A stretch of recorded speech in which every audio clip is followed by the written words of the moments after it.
황혼이혼이라는 말 들어보셨죠? 오랜 세월을 같이 한 부부가 이제 각자의 길을 가야 하나 고민하는 건데요. 사실 굉장히 무겁고 또 중요한 주제죠. 오늘은 이걸 그냥 헤어지냐, 마냐 하는 단순한 결정이 아니라 내 인생을 깊이 들여다보는 성찰의 계기로 삼을 수 있는 지혜를 한번 같이 나눠보려고 합니다. 이 복잡한 감정을 먼저 시 한 편으로 느껴보면 어떨까요? 긴 세월 함께 걸어온 길을 돌아보니 남편은 잠시 스쳐가는 그림자 같고 아내는 늘 그 자리에서 짐을 짊어졌을 뿐 돌아보아도 서로의 온기가 사라진 집안이 쓸쓸하다. 견디며 살아낸 시간 위에 서서 이제 남편 없는 삶이 오히려 익숙해져 버린 마음. 얹힌 한숨을 털어내고 다시 한번 스스로를 찾고 싶다. 남은 날들을 온전한 나로 살겠다는 결심이 저녁놀처럼 붉게 번진다. 네, 바로 이 막막한 감정, 대체 어디서부터 풀어가야 할까요? 오늘 우리는 바로 여기서부터 시작해서 이 문제의 본질이 뭔지 하나씩 체계적으로 파헤쳐 볼 겁니다. 자, 그럼 본격적으로 한번 들어가 보죠.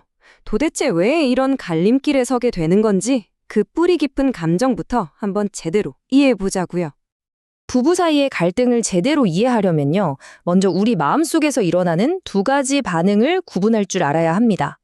하나는 지금도 계속되고 있는 스트레스, 그리고 다른 하나는 이미 단단하게 굳어버린 상처입니다.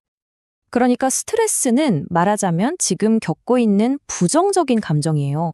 근데 이걸 잘 극복하고 나면 그 힘든 경험이 나를 성장시키는 걸음이 되죠. 반면에 상처는 뭐랄까 이미 굳어버린 부정적인 감정인데 이걸 잘 보듬고 승화시키면 아팠던 만큼 한층 더 성숙해질 수 있습니다. 자, 여기서 진짜 흥미로운 지점이 나옵니다.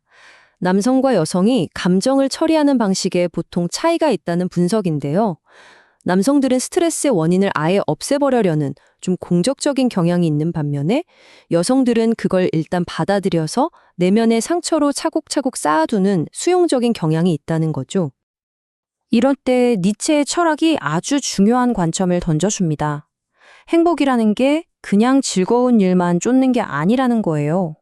진짜 자유는 고통과 기쁨, 그 모든 걸 끌어안고 바로 이 순간을 사는 데 있다고 말합니다. 그럼 기존의 방식이 더 이상 맞지 않는다면 우리 앞에는 어떤 새로운 길이 있을까요? 이 질문을 시작으로 이제 심리적인 틀에서 한 발짝 나와서요. 전통적인 결혼이나 이혼 말고 요즘 시대에 맞는 현실적인 대안들은 뭐가 있는지 한번 살펴보겠습니다. 아시다시피 요즘은 100세 시대잖아요. 평균 수명이 길어지면서 이 긴 시간을 함께할 부부 관계에도 새로운 모델들이 속속 등장하고 있습니다. 그 대표적인 예가 바로 졸혼입니다. 말 그대로 결혼을 졸업한다는 개념인데요. 이혼은 아니에요. 법적인 부부관계는 유지하면서 각자 독립적인 삶을 살기로 하는 새로운 형태의 약속인 셈이죠. 이 표를 보시면 그 차이가 한눈에 들어오는데요. 별거는 갈등이 한창 진행 중일 때 잠시 떨어져 지내는 거고요.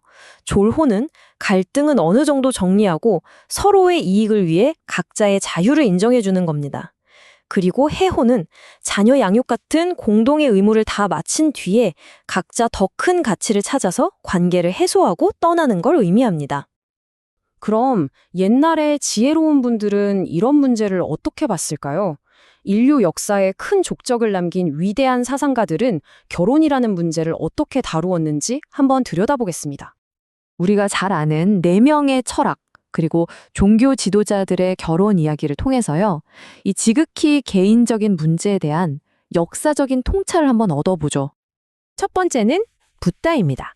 붓다는 더 높은 영적인 깨달음을 얻기 위해서 의식적으로 결혼 관계를 해소하는, 그러니까 앞서 말한 해혼을 선택했습니다. 예수는 평생 결혼하지 않았죠. 이건 결혼하지 않는 삶 또한 그 자체로 충만한 길이 될 수 있다는 걸 보여주는 예시가 될 수 있겠습니다. 공자의 경우는 결혼 생활이 끝난 뒤에 학문과 제자들을 가르치는 일에서 인생의 새로운 목적을 찾고 거기에 평생을 헌신했습니다. 마지막으로 소크라테스, 악처로 유명한 아내와 살았죠. 하지만 그는 그 힘든 결혼 생활을 끝까지 유지했어요. 심지어 어려운 관계 속에서도 지혜를 얻을 수 있다고 본 거죠. 자, 그래서 핵심은 이겁니다. 섣불리 최종 결정을 내리기 전에 이 자료가 제안하는 세 단계의 과정을 거치면서 신중하게 한번 생각해 보자는 거죠. 이 틀을 한번 자세히 뜯어볼까요? 이건 여러분에게 정답을 알려주는 게 아닙니다. 스스로 자신만의 답을 찾도록 도와주는 안내서라고 생각하시면 돼요. 첫 번째 단계는요, 남녀의 차이를 이해하는 겁니다. 우리는 사회적으로 사랑과 결혼에 대해 서로 다르게 배우거든요. 이걸 먼저 생각하고 혹시 내가 배우자에게 비현실적인 기대를 하고 있지는 않은지 스스로에게 질문을 던져보는 거죠. 두 번째는 갈등의 의미를 다시 생각해 보는 겁니다. 보통 갈등이 생기면 우리 관계는 실패했나? 이렇게 생각하기 쉽잖아요. 하지만 오히려 갈등을 성장의 기회, 더 깊은 관계로 나아가는 필수적인 과정으로 바라볼 수도 있다는 겁니다. 그리고 마지막, 어쩌면 가장 중요한 단계입니다. 마음속에 깊이 쌓인 상처를 마주하고 치유하는 건데요. 여기서 중요한 건 배우자에게 받은 상처는 결국 그 배우자와 함께 풀어야 한다는 겁니다. 그래야만 비로소 온전히 다음 단계로 나아갈 수 있다는 거죠. 결국 앞으로 어떤 길을 선택하든 그게 어떤 모습이든 간에 가장 중요한 건 나에게 주어진 나만의 인생 여정을 있는 그대로 받아들이고 사랑하는 것, 바로 아모르 파티가 아닐까 싶습니다.